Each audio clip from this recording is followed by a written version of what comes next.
Let's react to Dylan McKnight's video called I'm an average looking guy that tried Looksmaxxing 30-day update. What you're looking at right now is the ugliest I have ever been. I went through some depression recently that really caused a lack of self-care in my life. Even if you look actually overall quite attractive or overall have nice features, when you interact with people and you give off, bad energy, then they're not as attracted to you, but not necessarily just because of your facial features or the way that your body appears, for example, but it could just be because of that overall vibe. But I'm done feeling sorry for myself. For the next 30 days, I will be strictly following the male model protocol, and at the end of the 30 days, I will be showing my results. All right, so he's applying some skincare here. So, we have the Feel Confident line. So I saw him using some sort of moisturizer and a serum. We have our own, as you guys know, and that, of course, can help revitalize the skin. And then I also saw him rolling a little bit to try to get that blood supply going. So, some people are firm believers in that. I do not even feel like the same human being anymore. I'm not fishing for compliments. My experience thus far in life has been that I'm an average looking dude, and that's all. And as of currently, I wouldn't even call myself average. I'm breaking out bad, mainly from poor diet choices, and as a reflection of a poor diet, my face is always super bloated. Buzzing off my hair recently has exposed my receding hairline. Well, by now you guys know what to do with the receding hairline. Most importantly, you have to get on finasteride because you can help delay and potentially even stop the hair loss completely being on finasteride. We do recommend it in the practice as an oral formulation, 1 milligram a day. That's standard. Some people might drop down to a lower dose if they're having side effects, or sometimes even a topical formulation. We have all of those at feelconfident.com to make sure you don't lose your hair. Due to my unfortunate sleep schedule, I'm awake through most of the night and I sleep through a lot of the day, which has evidently left me with eye bags. This also means I hardly ever see the sun, which has come with a multitude of problems. The most obvious being an extremely pale complexion. I'm guilty of that too. I have to get as attractive as I possibly can in the next 30 days, which means I'm gonna need as much help as I can possibly get. Yeah, I mean, this whole Looksmaxxing, movement, I guess it's just geared towards getting people to look as attractive as they possibly can. And I think sometimes it should focus a little bit more on that inward beauty rather than just the physical appearance, because I think the two are very interconnected. So I'm not sure he's going to be getting into that at all here, but we'll see. But most likely it's just about his appearance, which is just part of the equation, in my opinion. So I did the only thing I could think of, and I reached out to my friend Shami, who just so happens to be famous on TikTok for looks improvement. Shami was a G. He got back to me super quick, and he actually hooked me up with free access to his facial gains ebook. I'm kind of in a unique position because I unfortunately only have 30 days, so I'm just gonna really extract the main meat and potatoes from this. Usually for any type of improvement to your appearance, you definitely want to take time. I mean, there's this 30-day thing. I'm not sure if this is just something for the YouTube video or whatever, but there's no reason to rush it. A lot of the best gains are made slowly, by doing small changes rather than some mega big transformation in a short period of time. I quickly compiled a list of things I would need and then proceeded to pay Jeff Bezos approximately $150. I ordered everything on a Friday, so unfortunately I had to wait a little longer for shipping. While I waited for my stuff to come, I started tanning, I cleaned up my diet. This guy's already at least working out, that's for sure. Look at those muscles, strong. My calories to start losing body fat. Yeah, the dieting plays a huge role in, of course, how we're going to look, right? So healthier diet is going to clean up your skin. It's going to, trim your body, at least to a degree, especially if you're just eating fewer calories and the right calories, eating less sugar. I mean, I'm definitely guilty of having my treats, but I know it's not good for me. I've lost nearly 10 pounds in just over a week, which is honestly pretty concerning. That's a lot of weight loss in a week, you know? I mean, that's either he's really cutting down on those calories or he's doing something else to promote that faster metabolism. So that is a lot of weight. And remember, when it comes to hair loss, if you have rapid weight loss, that's actually going to increase your chances of losing hair or entering what's called a telogen effluvium, where you can get more rapid hair loss. So that's another reason to be on something like finasteride to prevent that loss. And also, if he's working out, and let's assume he's taking some supplements, some of those supplements can have actually some testosterone related compounds that can again lead to more hair loss. And even creatine, there's at least anecdotal evidence to suggest that that too will cause hair to fall out quicker. I see that in my own surgical hair practice. It's pretty much guaranteed that you've lost muscle. In my case, however, luckily I think most of that weight was probably just water weight. Like, no kidding, probably 7 to 8 pounds of it.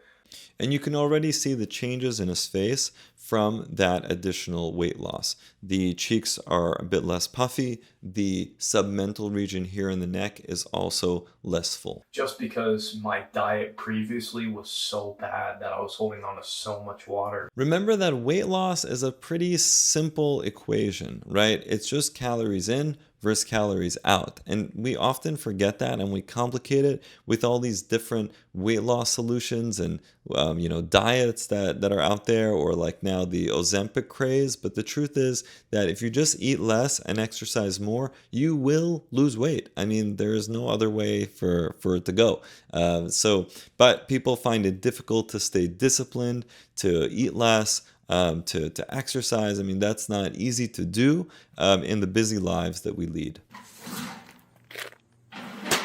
And the bad news is that we're already 2.5 weeks into this challenge, and I haven't even got to use the stuff that I ordered. That's like halfway for him. Okay, so everything is here right now. I'm pretty eager to just open everything up and actually start Looksmaxxing finally. But before we do that, we have officially reached the halfway point in this challenge. I've heard that some people with this Looksmaxxing thing, they take a little hammer and they start to mash on the bones of the face to try to cause them to like grow a little bit of callus and get bigger, and for the jawline to be more defined. So I wonder if he bought a little mallet. I don't know. So let's take a look at these images here. So he's 3 weeks out, and to me, I mean, one of the things that I'm noticing is that he's a little closer to the camera at the 3-week mark. So you can see some of the features just appear a little bit bigger. But I'm definitely noticing that reduction of the fat in the mid-face, and you can see that there's a bit more definition to the jawline for sure. And I'm not sure exactly what he's done here.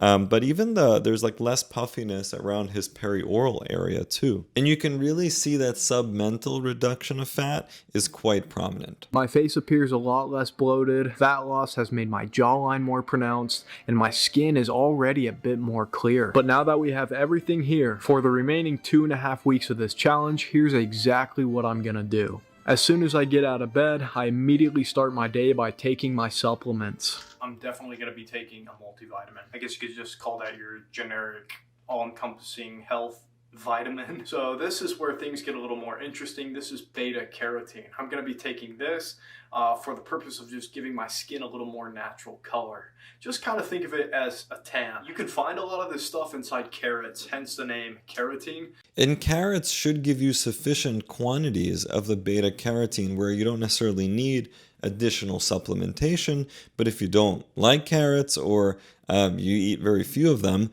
or other foods that contain beta carotene, then maybe supplementation could be useful. And that goes for all types of supplementation. And that includes something like biotin, where usually we have enough of that in our diet where we don't need to take biotin supplementation to increase that dosage even more. There's usually enough floating around in our systems just from our diets. And let's not forget finasteride. That's right. This is the man right here, finasteride. He knows what he's doing to try to prevent that further recession. And I'm not sure, I didn't see the bottle. I'm not sure if he got it from feelconfident.com or from somewhere else, but he's doing the right thing by being on finasteride. Some people confuse finasteride with minoxidil, thinking that they're interchangeable, and they say, oh, I don't like the side effect profile of finasteride, so I'm going to try minoxidil. But then they realize, like, wait a second, it's not helping. My hair continues to recede. Minoxidil is more of a stimulant for your hair, but it will not get at the core underlying mechanism of most hair loss, which is male pattern loss or androgenic alopecia, and you need finasteride to get at that core mechanism that's causing the hair loss in the first place. It's a full-blown pharmaceutical drug, so it's a little bit difficult to get your hands on this. However, it's a DHT blocker. DHT is the hormone responsible for hair loss, so smart man. This is just going to keep the hair on my head and possibly grow it back. It doesn't do a lot for regrowing the hair, but usually it helps the hair feel stronger, and then we often couple it with oral minoxidil to help it look even fuller. I make sure to get 15 to 20 minutes of direct sunlight a day. I try to get direct exposure. That sunscreen that he's applying is extremely important. If you're going to be out in the sun, you need to use sunscreen. And it's not that you're going to get more vitamin D from sun exposure when you're not using your sunscreen. It's much more harmful to be out there and not use your sunscreen than to use your sunscreen properly to avoid things like skin cancer. Exposure from the sun every day. How long just kind of depends on what the UV rays are. And being out there in the sun and getting all that sunlight, that also is good for your overall mood. So he mentioned feeling a bit depressed earlier in the video, and I'm sure this is good for his overall mood to be out there outside. I mean, that could be good for any of us.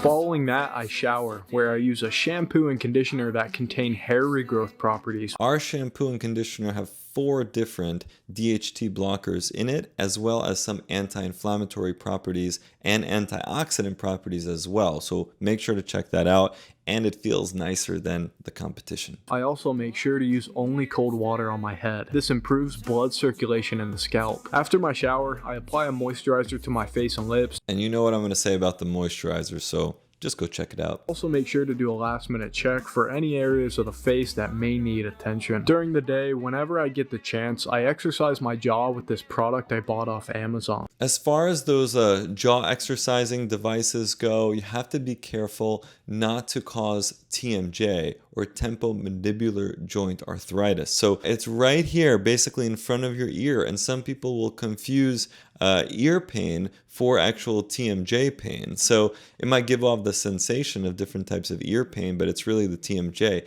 And when you're constantly exercising your jaw by chewing on something, that can get more inflamed and you can have other types of problems. So again, too much of a good thing can be a bad thing, so keep that in mind for anyone looking to use those types of jaw exercisers. Obviously, that is definitely hands down the best way I feel like you can accentuate your jawline. Look around. I mean, it's not a secret. Most of our food nowadays is super processed. It's all very malleable, super chewy.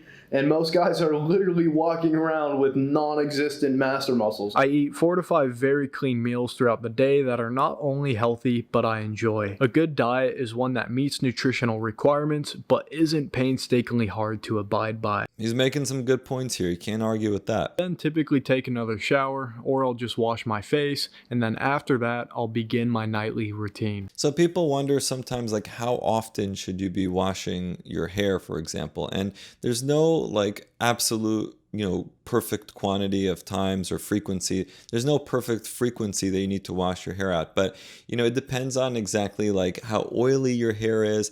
And some people think, well, if my hair is oily, I probably shouldn't wash it too often. But the truth is that you need to actually be washing it more, because the oiliness can attract different types of yeast, like malassezia, and that can lead to seborrheic dermatitis or that flakiness. And the only way to improve that is to use different types of shampoos that might have some anti-inflammatory or antifungal properties. But to try not to get there in the first place, you want to keep that oil production down. And usually that requires, more frequent washing than what most people like to do. Derma rolling is the process of poking tiny holes in the scalp. So microneedling can help with some overall blood flow to the area, and there have been good studies to support its use. We definitely recommend more of a stamping type of tool like he's using compared to the roller. The roller can be more damaging to the skin and also to the hair itself. And he's basically stamping around those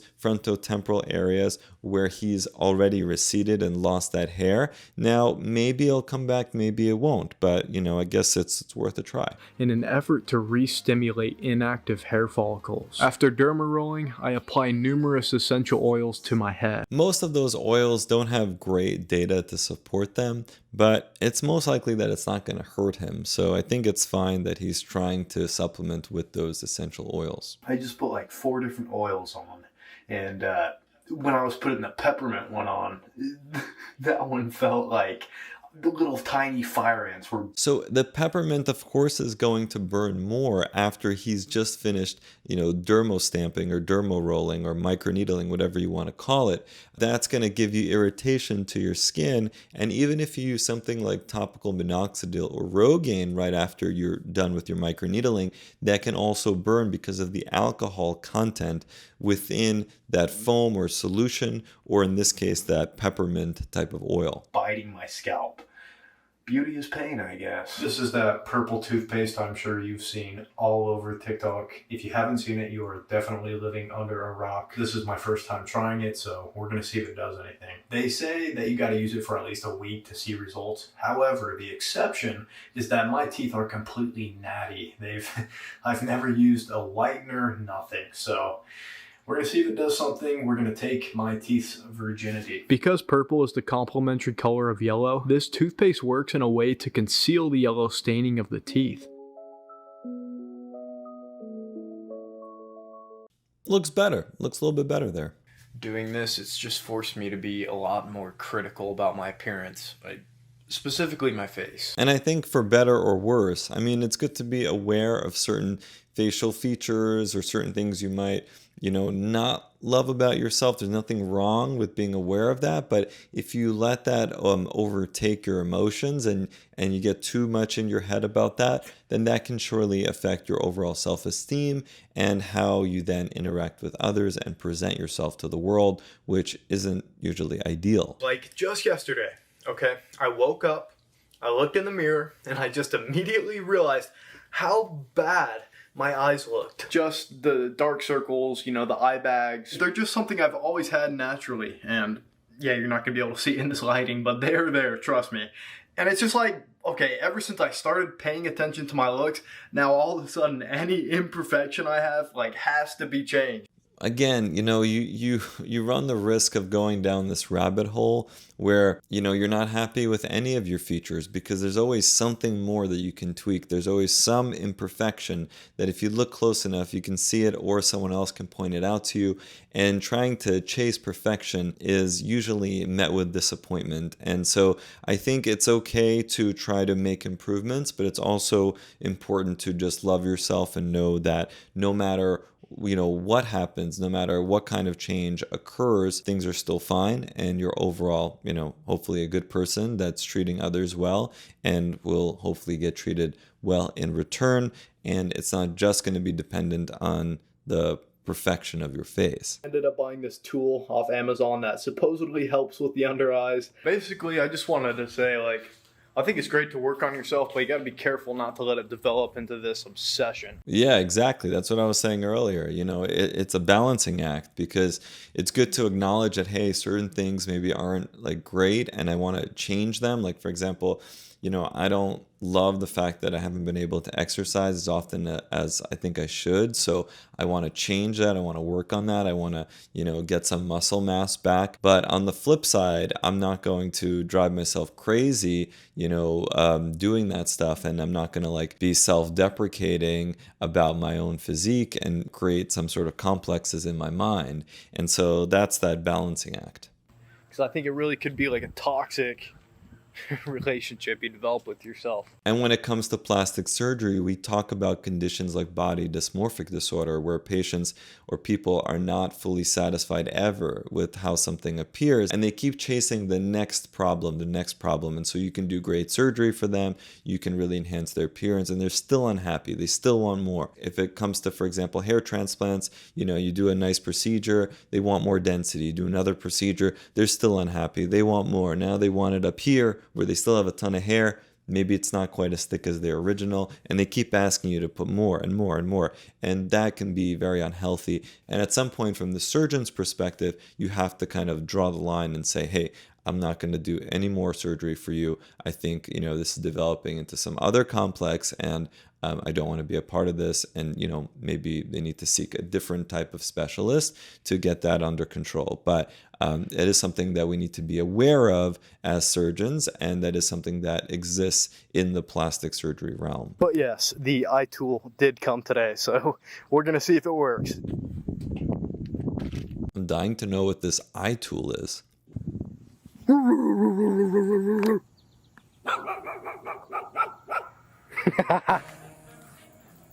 He's feeling strong. He's aggravating that dog now. Unfortunately, this is what my eyes typically look like in the morning. I trustingly applied the serum from this device onto my face. So I have no idea what serum this is that he's applying. There are, of course, under eye serums that can help cover up some of that discoloration, and sometimes those larger blood vessels that can be seen there in the under eye area.